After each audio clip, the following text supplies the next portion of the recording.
33% women reservation bill ये लेके आएंगे, लेकिन 9.5 साल बाद सितंबर 2023 में फाइनली स्पेशल सेशन ही बुला के ये बिल वो लेके आए। और वो बिल भी जब लेके आए उस टाइम भी मैं आपके द्वारा पूरे देश को बताना चाहूंगी कि ये 33% वुमेन रिजर्वेशन बिल यूनैनिमसली सितंबर 2023 में पास हो गया। जिस तरीके से ये बिल लेके आए थे कि वो सेंसस होगा, डिलिमिटेशन होगी और तब जाके 33% रिजर्वेशन मिलेगा, उस टाइम भी सारे विरोधियों ने कहा था कि आप ये 2024 से 6 महीने पहले आप लेके आ रहे हैं, आप जैसे हैं आप ऐसे पार्लियामेंट में ही भी आप 33% आप रिजर्वेशन आज ऐलान करिए और अगले जनरल इलेक्शन में करिए। लेकिन इस सरकार ने ही कहा कि सेंसस और डिलिमिटेशन के बिना नहीं हो सकता। ये 2023 के बाद आज 3 साल हो गए, ना तो इन्होंने सेंसस शुरू किया 21 में, ना शुरू किया 23 में, और अब 26 में आके अब ये ही नया बिल लेके अमेंडमेंट लेके आ रहे कि अब सेंसस की जरूरत नहीं है। जब 23 में बोलते थे, हम लोग बोलते थे कि जरूरत नहीं है, आप ऐसे लागू करते, इन्होंने कहा कि उसकी जरूरत है। आज यही बुलडोज करके कह रहे हैं कि अब नहीं जरूरत है। तो गोल पोस्ट कौन चेंज कर रहा है, नियत किसकी क्या है, ये देश देख रहा है। ये आज इस टाइम इस करके लाया गया है। अभी 2 महीने का बजट सेशन चला है, उस 2 महीने में कुछ नहीं लेके आए। बजट सेशन खत्म होने के बाद 10 दिन बाद एक 3 दिन का सेशन, क्यों? क्योंकि 2 राज्यों, बड़े राज्यों में इलेक्शन जहां कुछ ही दिनों में होने वाला है, वो उसमें मसरूफ हैं। तो क्या ये डिलिमिटेशन वुमेन रिजर्वेशन के आड़ में ये लेके आएंगे, या फिर ये कि इनके बड़े एमपीज बहुत बड़ी पार्टियों के नहीं होंगे तो हम ये भी पास कर देंगे। सो मेरे कहने का भाव ये है कि नियत जो आपकी है उसको देश की जनता देख रही है। मैं फिर भी यहाँ पे, क्योंकि रिजर्वेशन बिल जिस तरीके में भी आए हम उसको सपोर्ट करते हैं। मैं इस चीज का शुक्राना करती हूँ कि कल गृह मंत्री जी ने जो सारे पार्टियों में था कि प्रपोर्शन वही रहना चाहिए, उन्होंने कहा कि प्रपोर्शन वही रहेगा। लेकिन वर्बल एश्योरेंस का क्या फायदा है, क्योंकि अदालत में no verbal assurance, that's only written assurance. Nowhere in any of the bills does it say that the proportion will remain the same.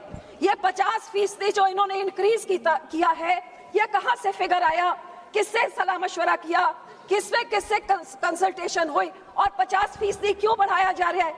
क्या इसलिए बढ़ाया जा रहा है क्योंकि जिस नारी शक्ति और मातृ शक्ति की आप बात करते हैं उसको आप इतना तवज्जो नहीं दे सकते कि यहाँ पे पहले 50% इंक्रीज करें ताकि कोई आदमी की सीट ना हिल जाए और इंक्रीज सीटों से महिला को दे। तो मैं तो यही कहती हूँ कि 180 देनी है 545 में से, तो हम ऑलरेडी 74 लेडीज तो है, 100 आदमियों की बात है, अब जैसे है वैसे करिए। 100 आदमी, हम 80 साल रुक सकते हैं रिजर्वेशन के लिए, या क्या चंद साल सेंसस के लिए और डिलिमिटेशन के लिए बंदे नहीं रुक सकते? सो मैं यही आपसे आग्रह करूंगी कि उन्होंने आश्वासन दिया, लेकिन आश्वासन तो हम पंजाबियों को मिला था 86 में कि चंडीगढ़ मिल जाएगा। आश्वासन हमें ये मिला था नोटिफिकेशन कि हमारे बंदी से क्रिया किए जाएंगे। आश्वासन हमें यह भी मिला था कि डीएम रंधावा का जो कत्ल किया है आम आदमी के मंत्री ने, वो सीबीआई को दिया जाएगा। सो वर्बल एश्योरेंस का तो कोई फायदा नहीं, उसको आपने जो लिखा है उसको आप कानूनी बिल में डालिए, क्योंकि बिल ये कहता है, कॉन्स्टिट्यूशन ये कहती है कि जब सेंसस होएगा उसके बाद ही डिलिमिटेशन होएगा।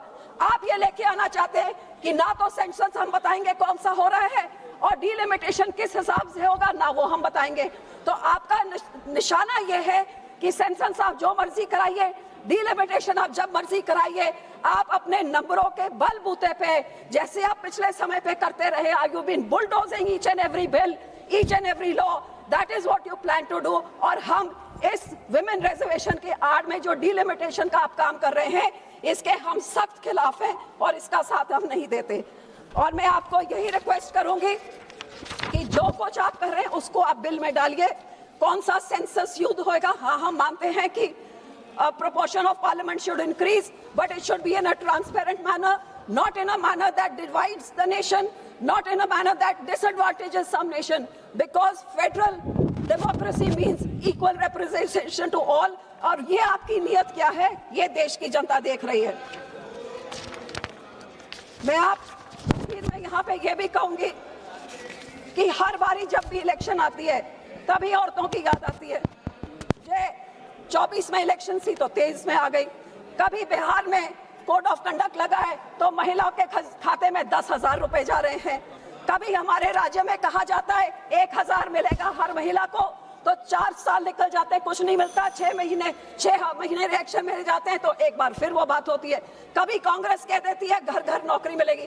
तो ये कब तक ये औरतों को ये कैरेट दिखा के, उनको सपना दिखा के, उनकी वोटों लेके और सारे राज्य में देश में ढिंढोरा पिटा के नारी शक्ति, और नारी को आज 75 साल मिला क्या है? 75 साल के बाद क्या शक्ति मिली है?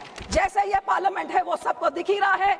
और अगली पार्लियामेंट कैसी होगी, ये बिल आपका पास होता नहीं होता, किसके साथ क्या समझौता किया है, वो तो चंद घंटों में सबके सामने आ जाएगा।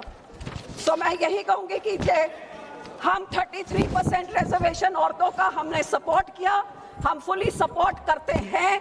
गोल पोस्ट आप चेंज कर रहे हैं, पहले आप वो कानून लेके आए थे, अब उस कानून में बदली आप चाह रहे हैं। आप ही ये 33% रिजर्वेशन लागू नहीं होने दे रहे हैं, और डिलिमिटेशन रिजर्वेशन की आड़ में जो लेके आ रहे हैं, इसके हम सख्त खिलाफ हैं। ट्रांसपेरेंट कानून बनाइए और औरतों का उनका बनता हुआ हक देइए, तभी ये नारी शक्ति मातृशक्ति की बात हो सकती है। नहीं तो ये जुमले, ये हवा में सपने, ये तो कई सदियों से औरतें देख रही हैं, और ऐसे ही कभी वो दिखा दे, कभी आप दिखा दे। औरतें तो जहां थे वहीं ही खड़ी हैं, आदमियों के खिलाफ लड़के हम यहाँ पहुंच रहे हैं।